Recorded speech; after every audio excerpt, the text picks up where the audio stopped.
드립니다. 하나님, 은혜를 감사드립니다. 특별 새벽기도 마지막 날 특별한 은혜를 주시고 또 우리에게 깨달음과 레마가 돼서 하나님이 내게 주시는 음성을 들을 수 있기를 원하고 기도합니다. 하나님, 성도들의 간구와 기도를 들으시고 반드시 하나님이 응답하심을 믿고 또 증거를 발견하는 은혜를 베풀어 주옵소서. 예물 드리며 간구하는 자들의 기도가 있습니다. 친정 복음화를 위해서 온 성도가 응답받고 하나님의 뜻이 이루어지기를 위해서 평생 동안 주님 모시고 예배드리고 영혼 구원 소원을 가지고 살기를 원합니다. 새일 식구들과 함께 기도합니다. 품은 성도들, 품은 대상자들 다 구원받게 주옵소서. 우리 사랑하는 성도들의 가정, 자녀, 생업에도 은혜를 주셔서 우리가 하나님을 경외하고 경배하고 복음 전하는 일에 조금도 지장하지 않도록 담대히 복음 전하며 매일매일 하나님과 함께하는 성도들과 가정 되게 하여 주옵소서. 주신 말씀 감사합니다. 예수님의 이름으로 기도합니다. 아멘. 사도행전 2장에 보면은 오순절 마가다락방에 성령의 충만한 역사가 일어납니다. 아마 인류 역사상 성령 충만한 역사가 처음으로 믿는 자에게 임하는 역사입니다. 그리고 사도행전 3장에 가면은 성령 충만한 베드로와 요한이 기도하러 성전에 올라가다가 성전 미문에 있는 안전뱅이죠. 나면서부터 걷지 못한 사람을 만나가지고 주목하여 보라 하는 말은 아주 집중적으로 보라는 뜻입니다. 내게는 은과 금은 없지만 나세는 예수 이름으로 일어나 걸어라 하고 잡아 일으키니 일어나서 걷고 뛰며 성전으로 올라가는지라 이렇게 기록되어 있어요. 네, 많은 그 당시 안전뱅이가 이 한 사람만 있었던 건 아니지 않겠어요? 약 40세 나면서 하나님께서 왜 하나님이 이 나면서부터 걷지 못하는 사람에게 은혜를 베풀었을까? 우리가 성경은 특별히 이 때문에 1번, 2번 이런 게 없어요. 그렇지만 우리가 살펴볼 때에 이 많은 걷지 못하는 사람 중에 특별히 이 사람의 중심이 하나님께 합당했다. 왜냐하면 사람 일어나자마자 뭐 하냐? 뛰며 성전으로 올라가고, 사람이 마음 걷지 못하다가 마음 걸으면 자기 좋아하는 대로 가거든요. 그런데 이 사람의 중심은 뭐예요? 성전에 올라가서 예배드리고 싶다 이거예요. 이제 구약 시대 때는 이 불구가 되면 성전에 못 들어가거든요. 그러니까 많은 남자들이 그 성전 미문을 지나가면서 그 남에서부터 걷지 못한 사람을 보면서 성전에 올라가는 모습을 볼 때에 얼마나 마음에 원한이 맺혔겠어요. 나는 왜 이렇게 태어났는가? 나는 다른 사람이 다 들어가는 성전에 왜 못 들어가는가? 나도 꼭 소원이 있다면 내 성전에 들어가서 예배 한번 드리고 싶다. 아마 이 소원을 가진 사람일 거다. 그리고 이 남에서부터 걷지 못한 사람은 이스라엘 사람은 남자들이 올라가잖아요. 성전에 다 알아. 모든 예루살렘 사람들이 알고 크게는 이스라엘 사람들이 다 아는 얘기하겠죠. 너 그 성전에 올라가다가 있는 사람 봤냐? 그럼 다 내가 봤지. 그 앉아. 나 그때 무슨 돈을 하나 던져뒀다가 나 그때 돈 없어 그냥 갔다가 그 얘기했겠죠. 그런데 그 사람이 일어났어요. 뭐 걸었어요. 이 말이 무슨 뜻이에요? 예수 이름으로 일어나 걷게 된 줄 믿습니다. 그래서 이제 복음이 막 전거돼요. 사람들이 깜짝 놀라니까 베드로가 설교를 합니다. 왜 이 사람들이 이렇게 일어나 걷는 데서 이상하게 얘기느냐? 나사렛 예수 이름으로 일어나 걷게 된 것이라. 빌라도가 내어주고 너희들 못 박은 이 예수는 이미 우리 조상 때부터 보내겠다는 그 그리스도다. 아멘. 모세가 나와 같은 선지자를 보내겠다는 바로 그 선지자다 하고 복음을 전하니까 많은 사람들이 믿어요. 그리고 예수님의 십자가와 부활을 보니까 예수님이 죽고 살아나신 거구나, 부활한 거구나. 우리가 복음서에 보면은 예수님께서 무덤에 있을 때에 부활하셔서 빈 무덤이 됐을 때에 제사장들이 돈을 주고 뭐라고 시키죠? 저 제자들이 밤에 시체를 훔쳐가 가지고 거짓말로 부활했다고 지금 유언비어를, 가짜 뉴스 유언비어를 터뜨리는 거다. 아마 제사장들이 말을 사람들이 많이 믿겠죠. 조직적으로 맞게 하니까. 그런데 제자들이 훔쳐간 줄 알았는데 그 예수가 부활했다는 걸 사람들이 알게 되고 많이 믿고 나오니까, 문제는 뭐냐면 제사장들이 이제는 이제 당황하는 겁니다. 야, 큰일 났다 이거. 그래서 사도들이 막 하니까 보세요. 4장 1절에 보면 제사장과 서든 맡은 자 사두개인들이라 예수 안에 죽은 자의 부활이 있다고 백성을 가르치지 않는 걸 싫어하여. 산헤드린 공회에서 예수님을 십자가에 못 박아 죽였잖아요. 하나님을 모독한다고 죽였는데 그 예수가 우리 조상으로부터 수천 년 동안 바로 예언하던 그분이 예수인데, 그럼 뭐요? 그리스도를 십자가에 못 박는 자들이 되어버린 거예요. 산헤드린 제사장. 그러니까 예수님이 하나님 아들 그리스도다고 부활하고 살아계신다, 그 이름으로 일어나 걸었다 하니까, 그럼 우리가 뭐야? 그리스도를 못 박은 악한 놈이네. 이래서 실에서 하지 마라, 하지 마라. 하지만 믿는 사람이 한 5천 명이 넘게 나오거든. 5천 명이 되고, 남자의 수니까 아마 요즘도 여성이 많지만 그때도 여성이 많았겠어요. 그래서 보통 남자만 이렇게 하면 여성은 한 갑절로 본다고 하더라도 15,000명이 막 무리가, 그때 당시 요즘 같아도 15,000명 많은데 그때 당시 무리가 믿음이 되고 막 이렇게 파급적이 되고 하니까 이제 이 사람들이 깜짝 놀라는 거죠. 근데 이 일을 보고 담대히 하지 말라.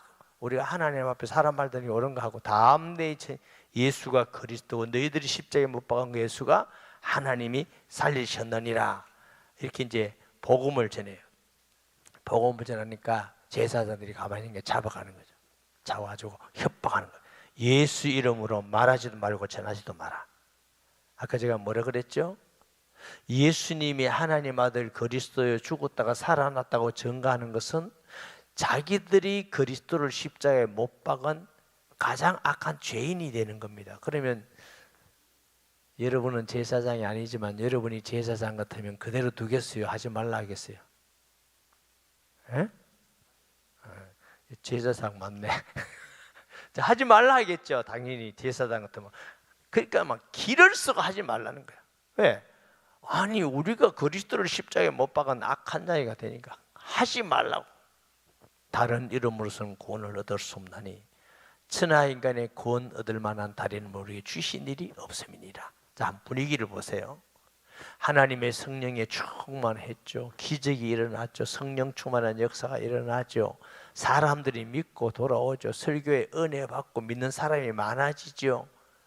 그러니까 이제 당황해서 이제 정죄를 하고 죽이지는 못하는 이유가 보니까 안전병이가 이래 서 있는 거야. 그리고 표적과 기적이 나타나니까 변명할 여지도 없고 반대할 여지도 없고 잡아가려니까 민중들이 있고, 그래서 이제 협박하게 놓는 겁니다. 말하지 말고 가르치지 말라.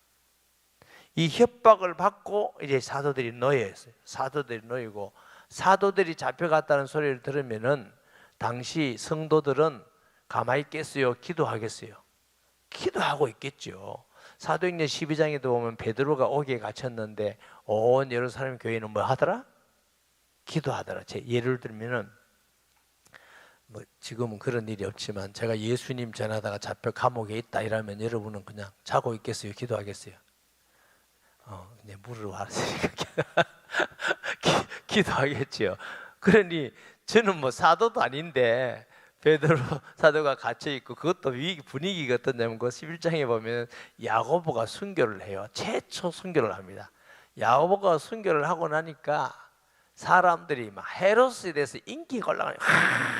헤롯 멋지다. 저 예수쟁이들, 눈에 가시 같은 쟁이들, 저 보기 싫은 놈들을 죽이다니 하고 막.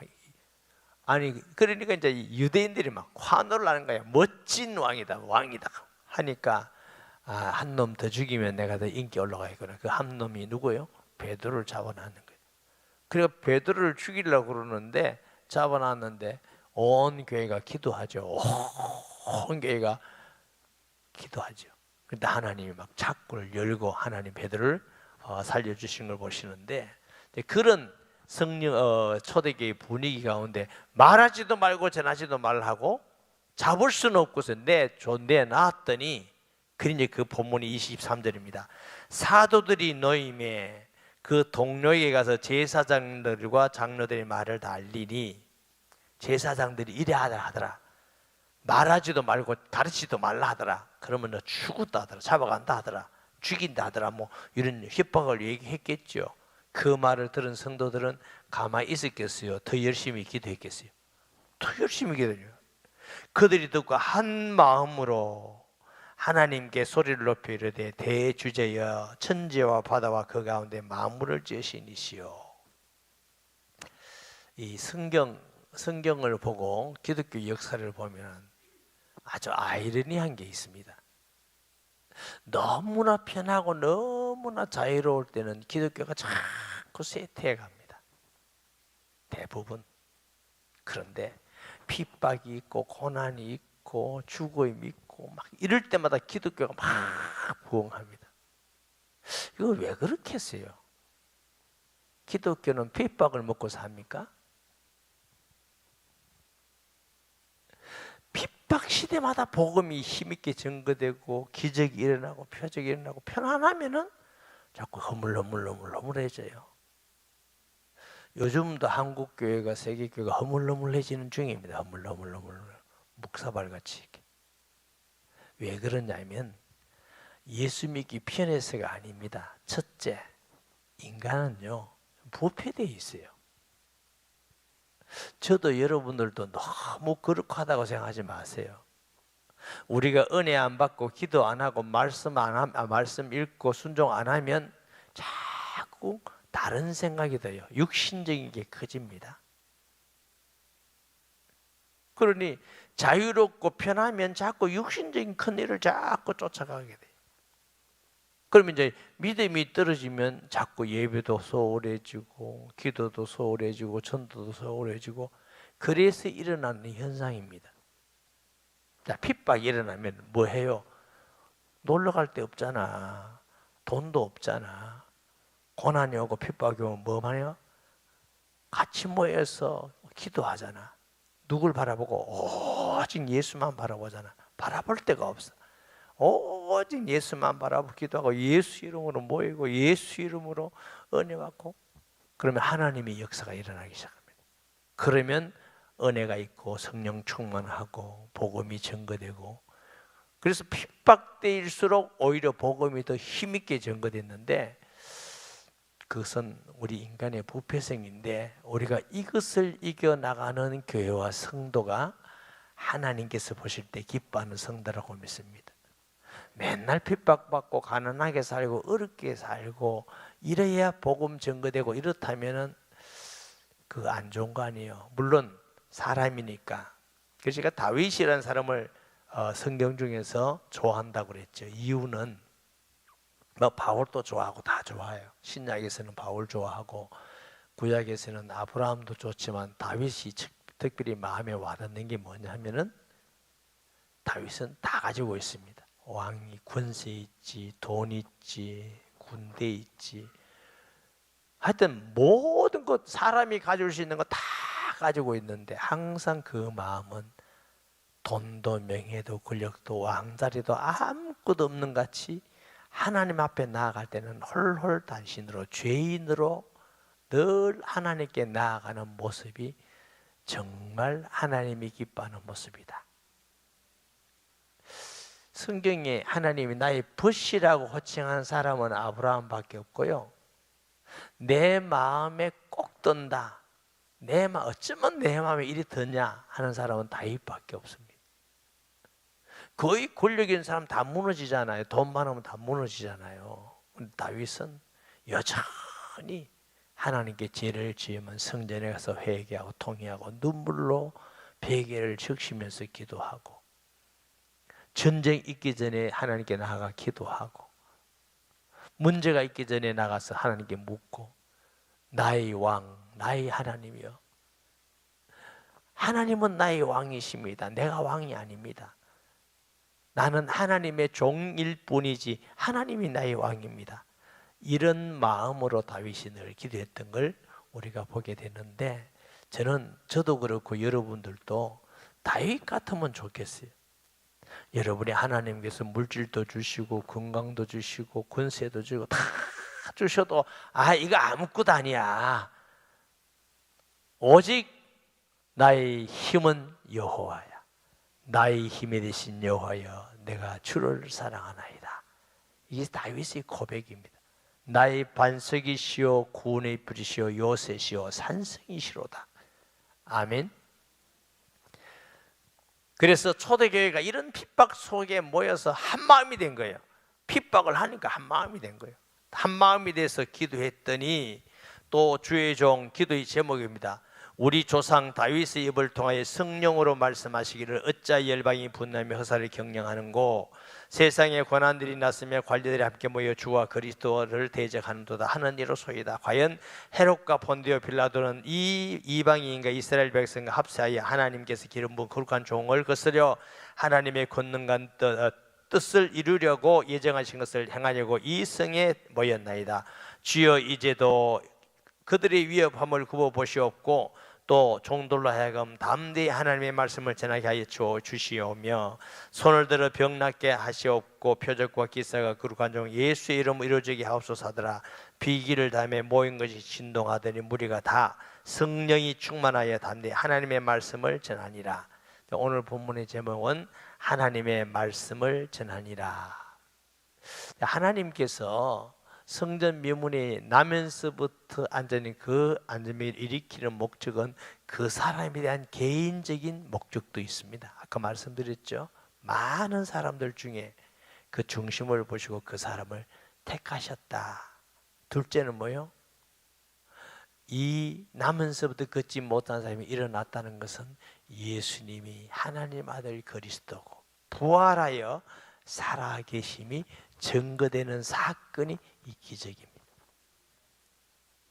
하나님 우리 개인에게 병 낫게 하기도 하고 응답에 있어서 형통하기도 하고 인도하기도 하고 하십니다. 그것도 목적이 있지만 그 목적을 통해서 하나님이 영광 받으시기를 원합니다. 주의 이름이 증거되기를 원하는데, 어떻게? 예수가 하나님 아들 그리스도입니다. 오직 그분만이 우리 구주입니다. 부활하여 지금 살아계셔서 이렇게 응답하십니다. 지금 살아계셔서 이렇게 일하십니다. 지금 살아계셔서 이렇게 우리를 지키고 인도하십니다. 그 살아계신 주님이 우리의 찬양을 받으시고 오늘도 말씀하십니다. 기도를 들으시고 응답하심을 믿습니다. 말씀 기억하면서 주여 세우고 통성 기도합니다. 자, 이렇게 들어갑니다. 주여, 주여, 주여. 거룩하신 아버지 하나님, 주는 그리스도시요 살아계시는 하나님의 아들이심을 믿습니다.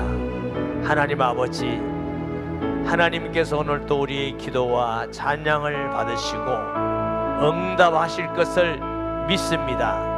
전도 대상자의 마음을 열어주시고 병든 자가 치료되게 하시고 기적이 일어나게 하시고 사탄의 권세가 무너지게 하시고 날마다 믿는 자의 수가 많아지며 예수 그리스도의 복음이 증거되는 하나님의 놀라운 은혜와 역사가 있게 하여 주옵소서. 누구든지 그리스도 예수의 영이 아니면 예수를 그리스도라 시인할 수가 없다고 하였사옵니다. 하나님 아버지, 우리 교회를 피로 값주고 세우신 주여, 우리를 구원하신 주여, 우리의 예배를 받으신 주 예수여, 우리의 기도를 들으시고 역사하시는 주 예수여, 역사하여 주시옵소서. 하나님 아버지, 우리가 복음을 전하기 위해서 기도하는 자들이 있습니다. 그들을 사랑하는 자들이 있습니다. 우리가 하나님의 존경하는 자들이 있습니다. 꼭 구원받기를 원합니다. 이번 초청주의를 통해서, 초청수요일을 통해서 꼭 주께 나와 말씀 들을 때 은혜를 베풀어 주시고 믿음을 주시옵소서. 예수가 하나님 아들 그리스도이며 오직 예수만이 구주임을 알고 예수를 구주로 영접하여 하나님 앞에 구원받는 은혜와 복이 있게 하시고 하나님께 영광이 되기를 원하고 기도합니다. 주는 그리스도시요 살아계시는 하나님의 아들이심을 믿습니다. 이 한 시간도 우리의 기도와 간구를 들으심을 믿습니다. 사랑하는 우리 성도들에게 은혜를 주옵시고 믿음의 마음을 주시옵소서. 확신을 주시옵소서. 주여 믿음으로 행하게 하여 주시옵소서. 하나님 아버지, 사랑하는 성도들의 간구와 기도를 드시고 병든 자가 치료되게 하여 주옵소서. 하나님 아버지, 묶인 것이 해방되게 하시고 자녀를 축복해 주시옵소서. 하나님, 저들의 모든 가정을 축복하여 주시옵소서. 하나님, 생업과 사업장을 축복해 주시고 만남의 복을 주셔서 예수 그리스도의 복음이 전거되기를 원합니다. 아버지 하나님, 역사하여 주옵소서. 주관하여 주시옵소서. 예수님의 이름으로 기도합니다. 아멘.